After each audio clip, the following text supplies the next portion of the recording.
welcome back to Brighter Rays. Today we're concluding our study in Genesis chapter 37 called You Meant It for Evil.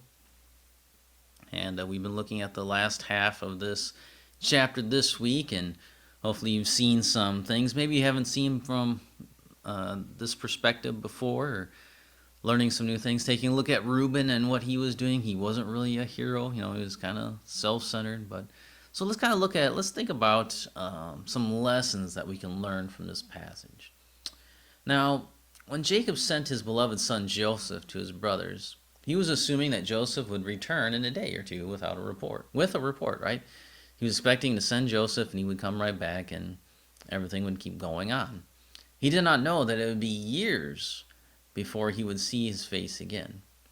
We're reminded that life is one of change and uncertainty. We never know when we say goodbye to our loved ones that will be the last time we see them. When we all depart from here today, from this study, you watched this video the last time, you may not watch videos again. I might not be around. We should have our hearts prepared not to go to the grave in mourning, but with the understanding that each moment together is a gift from God. It's undeserved and unguaranteed. Any moment we have, any time that we have with each other is a gift. So we shouldn't be prepared to I'm going to mourn the rest of my days because I've lost all.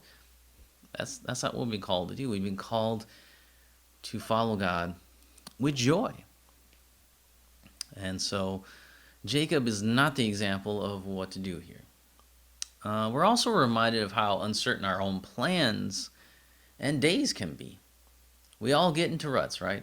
We have our daily routines that we go through, and most days begin to resemble each other, and we kind of get lulled into this idea that change won't happen.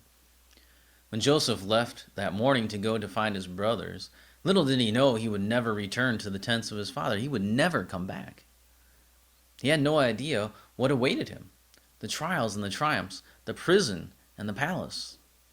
James warns us not to boast in our plans because we do not know what tomorrow brings. We should say, if the Lord wills, we will live and do this or that. We must settle in our minds that we hold our plans in an open hand. Happy if the Lord leaves them in there, or he takes them away. As Job said, the Lord gave and the Lord has taken away. Blessed be the name of the Lord. Here's another thought. When many writers and preachers today try to put their readers or hearers into this story, who do they think they are? Well, we're the Joseph character, right? People have done us wrong, but God has a plan to bless us, right? That's what we always go, oh, God, you're like Joseph. You got all these brothers, and they're always hating you and all this kind of stuff, but hey, guess what? God has a perfect plan for you. He has a special plan for your life, and it's all going to work out. True. That is true. And it's true to a certain extent, but many writers of old would remind us that we more often, are the brothers in the story. We're often heartless, though our brothers are crying for mercy around us as we sit down to eat. We must learn as much from the example of the brothers on how not to live and respond. We're responsible for how we act. We do not presume upon God's providence. God will make everything work together for our good, but that does not give us a license to sin. If anything, we see the hand of God at work and his plan unfolding. We should be driven to love God and obey him more. That should drive us to a closer relationship with God and obedience, rather than driving us from him. J.R. Miller said, "Few truths are more sustaining to Christian faith than this, that our times are in God's hands. We forget it too often, and sometimes we fret with life when life brings hard things to endure, when our own plans are broken. But someday we shall see that God knows best." Well, that's the end of our study for this week. Hopefully you've seen these truths in this story of Joseph being sold. A very, very important story of Joseph going into Egypt. He is a slave for a while, but he will reign and rule in Egypt.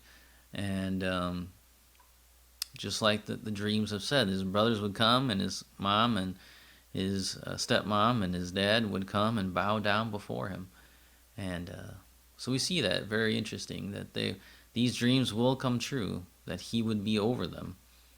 And we need to learn these truths very well, that when God says something, it's going to happen. And you can kind of scheme and try to work your way around it, but it's still going to work out. And we see this example over and over again in Genesis.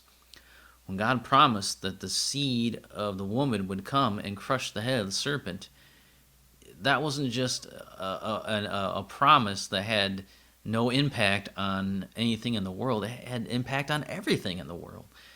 These people's decisions, the people that are outside around them, their decisions played into this.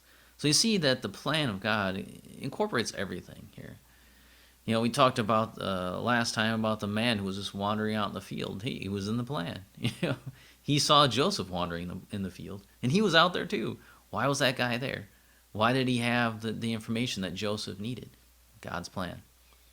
So you see, there really isn't random. There is no chance, any of that kind of stuff. It's God's plan, and He is unfolding this plan before our eyes.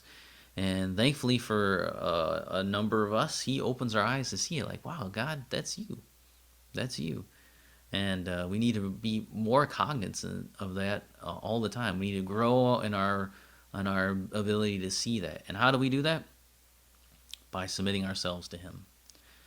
All right, so that's the end of our study for this week. Now I'll come back next week. We'll begin chapter 38, which is, again, not a great story of Judah and Tamar, but it's an important one.